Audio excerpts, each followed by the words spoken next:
ஈஸ்வரி செஞ்ச கேடு கெட்ட வேலைக்கு இதுவும் வேணும், இதுக்கு மேலேயும் வேணும்னு நீங்க நினைச்சீங்கன்னா, இந்த வீடியோக்கு ஒரு லைக் பண்ணுங்க.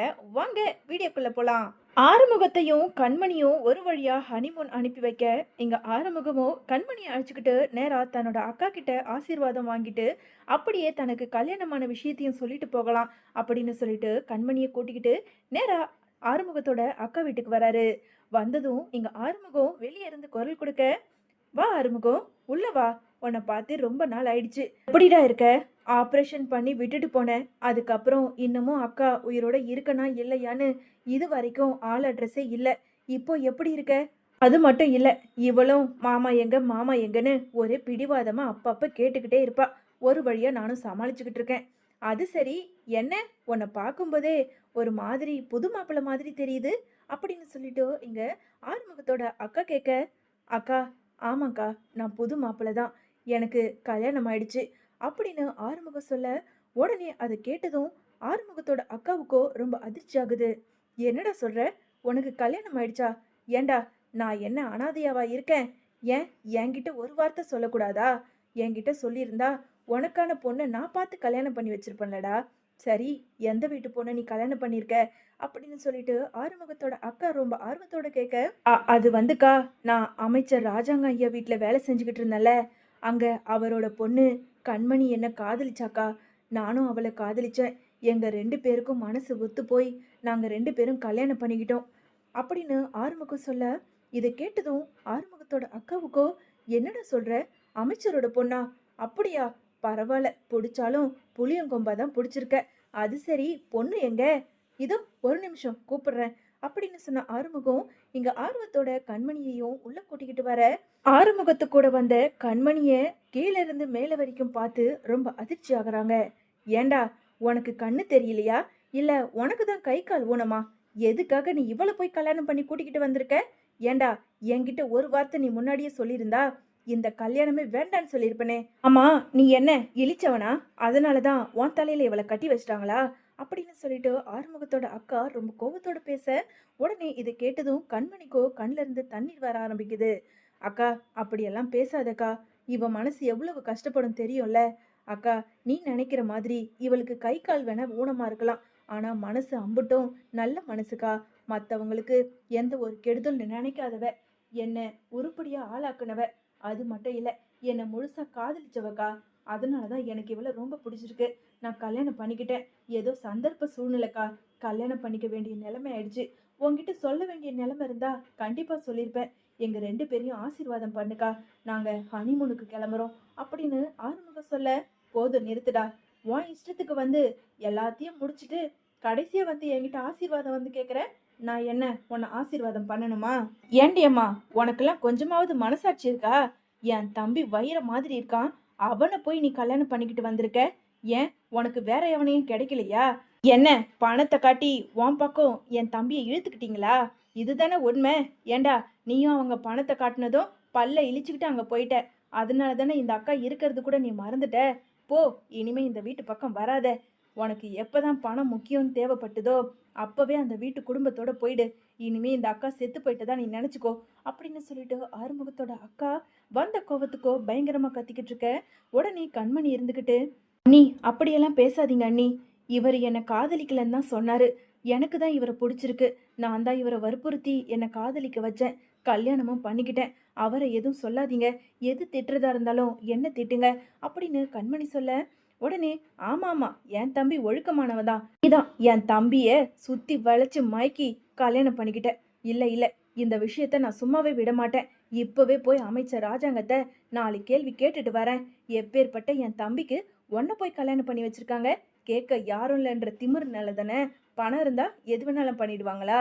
இப்பவே நான் போறேன் அப்படின்னு சொல்லிட்டு ரொம்ப பிடிவாதமா அங்க இருந்து ராஜாங்க வீட்டுக்கு கிளம்ப, ஆனாலும் ஆறுமுகம், அக்கா, வேண்டாம்க்கா, அவங்கள போய் நீ எதுவும் அவமானப்படுத்த வேண்டாம். இங்க பாருடா, நான் போய் 4 கேள்வி கேட்டாதான் என் மனசுக்கும் ஆறுதல் இருக்கும். என்ன, இதையும் நான் கேட்கக்கூடாதுன்னா சொல்லு. இப்பவே நான் நாண்டுக்குன்னு செத்து போறேன் அப்படின்னு ஆறுமுகத்தோட அக்காவோ ரொம்ப கோபத்தோட சொல்ல, இங்க ஆறுமுகம் என்ன பண்றது ஏது பண்றதுன்னு தெரியாம அவங்க அக்கா பின்னாடியே இவங்களுமே காரை எடுத்துக்கிட்டு போறாங்க. போன கொஞ்ச நேரத்துல இங்க ஆறுமுகத்தோட அக்கா நேரா வீட்டுக்கு வந்து, ஏயா, நீங்க அமைச்சர் தானே? உங்களுக்கு கொஞ்சமாவது மனசாட்சி இருக்கா? இப்படி கை கால் ஊனமான பொண்ண என் தம்பிக்கு போய் நீங்க கல்யாணம் பண்ணி வச்சிருக்கீங்களே!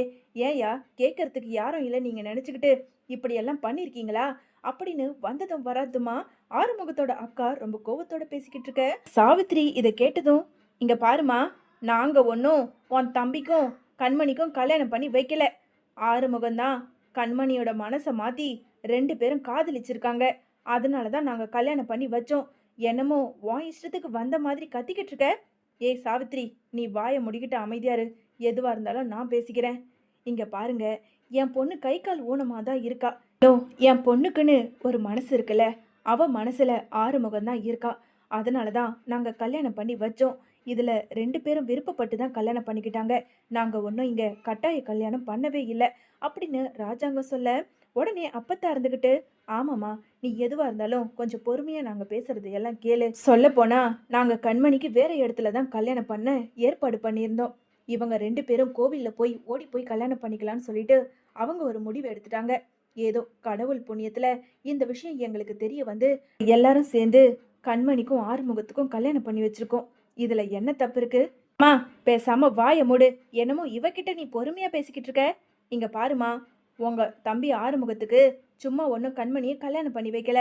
ஆறுமுகத்தை என் அண்ணன் முதலாளி பதவியில கொடுத்துருக்காரு. ஒரு ஃபர்னிச்சர் கடையை எழுதி வச்சிருக்காரு. நீ என்னமோ உன் இஷ்டத்துக்கு வந்து இங்க பேசிக்கிட்டு இருக்க. இந்த மாதிரி ஒரு மாப்பிள்ளைக்கு எப்படியெல்லாம் பண்ணியிருக்காரு தெரியுமா என் அண்ணன்? பேசாம இங்க இருந்து போமா அப்படின்னு சொல்லிட்டு சாவித்திரி சொல்ல, உடனே அங்க ஆறுமுகத்தோட அக்கா இருந்துகிட்டு, முதலாளி ஆக்குனா பணத்தை கொடுத்தா நாங்க என்ன பல்ல இழிச்சுக்கிட்டு வந்துடுவோம்னு நினைச்சீங்களா? உங்க வீட்டு பொண்ணால அந்த 2 கொம்பையும் விட்டுட்டு தனியா நடக்க முடியுமா? இல்ல அப்படி இப்படிதான் எதனா வேலை செய்ய முடியுமா? எந்த வேலையும் செய்ய முடியாத அப்படியே ஒரே இடத்துல உக்காந்துகிட்டு இருக்க ஒரு பொண்ணை போய் ஏன் தம்பிக்கு கல்யாணம் பண்ணி வச்சிருக்கீங்க? இல்ல, இது சரிப்பட்டு வராது அப்படின்னு சொல்லிட்டு எங்க ஆறுமுகத்தோட அக்கா கத்திக்கிட்டு இருக்க. அந்த நேரம் ஆறுமுகமும் கண்மணியும் வீட்டுக்குள்ள வராங்க. உடனே ராஜாங்க இருந்துகிட்டு, ஏன் மாப்பிள்ள, நீங்க கண்மணியை கூட்டிக்கிட்டு ஹனிமூன் போறதா சொல்லியிருந்தீங்களே, போலையா? இல்ல மாமா, அக்கா கிட்ட ஆசீர்வாதம் வாங்கிட்டு சொல்லிட்டு போலான்னு போனோம். விஷயம் தெரிஞ்சதும் அவங்க கோவப்பட்டுக்கிட்டு இங்க வந்துடுச்சு. அக்கா நீ வாக்கா, நான் உங்ககிட்ட எல்லாத்தையும் சொல்லி புரிய வைக்கிறேன். டேய், நீ என்ன சொன்னாலும் சரிடா, எனக்கு இந்த பொண்ணு பிடிக்கவே இல்ல. இப்பவே வேண்டான்னு சொல்லி வெட்டி கடாசிட்டு வந்துரு. அக்கா, என்னக்கா பேசுற? உனக்கு கொஞ்சமாவது மூளை இருக்கா? நான் கண்மணிய விரும்பி தான் கல்யாணம் பண்ணேன். ஏன் விரும்பி கல்யாணம் பண்ணேன்னு உனக்கு தெரியுமா? இப்ப இந்த நிமிஷம் நீ உயிரோட இருக்கனா, அதுக்கு காரணமே என் பொண்டாட்டி கண்மணி தான் காரணம் அப்படின்னு சொல்லிட்டு ஆறுமுகம் சொல்ல, என்னடா சொல்ற? முட்டாள் மாதிரி பேசிக்கிட்டு இருக்க. ஆமாக்கா, நீ ஹாஸ்பிட்டல்ல ஆப்ரேஷனுக்கு பணம் இல்லாம அட்மிட் ஆயிருக்கும்போது நான் எவ்வளவோ இடத்துல பணத்தை கேட்டேன். ஒரு பிச்சைக்கார மாதிரி எல்லார்கிட்டயும் கையேந்தாத குறையா கேட்டேன். யாருமே எனக்கு உதவி பண்ணலக்கா. நான் கண்மணி தான் மனசு வச்சு மாமா கிட்ட சொல்லி உனக்கு ஆப்ரேஷனை பண்ண வச்சிருக்கா. அப்படி இருக்கும்போது உன்னோட உயிரை இவ காப்பாத்திருக்கா. கொஞ்சமாவது நீ மனசாட்சியோட பேசுக்கா அப்படின்னு சொல்லிட்டு ஆறுமுகம் சொல்ல, என்னடா சொல்ற? உண்மையாவா? ஆமாக்கா, இவங்க எனக்கு பணம் கொடுக்கணும், ஊனமுற்ற பொண்ணை கல்யாணம் பண்ணி வைக்கணுன்ற எண்ணமே இவங்களுக்கு கிடையாது. என்ன கண்மணி காதலிச்சா. என்கிட்ட என்ன இருக்கு? வசதி இருக்கா? வாய்ப்பு இருக்கா? இல்ல ஒரு நல்ல வேலை தான் இருக்கா? எதுவுமே இல்லக்கா. என் மனசை பார்த்து அவ கல்யாணம் பண்ணிக்கிட்டா. அவ மேல நீ எந்த கோவமும் படாத அப்படின்னு சொல்லிட்டு ஆறுமுகம் சொல்லி புரிய வைக்க, என்ன ஆறுமுகம் சொல்ற? என்னோட உயிரை காப்பாத்துனது கண்மணியா? ஆமாக்கா, அது புரியாம பாவம் எதுக்காக நீ அவளை இவ்வளவு பேசிட்டக்கா அப்படின்னு சொல்லிட்டு ஆறுமுகம் சொல்ல, என்ன மன்னிச்சிருமா கண்மணி. என்னோட உயிரை நீ காப்பாத்துனன்னு எனக்கு முன்னாடியே தெரிஞ்சிருந்தா கண்டிப்பா உன் காலில் விழுந்து நான் மன்னிப்பு கேட்டிருப்பேன். நான் என்னோட உயிரை விட்டு இருந்தா என் பொண்ணு அனாதையாயிருக்கும். என் தம்பிக்குன்னு எந்த ஒரு சொந்த பந்தமும் இல்லாம போயிருக்கும். எப்படியோ எப்படியோ என் உயிரை காப்பாத்தி கொடுத்துருக்க.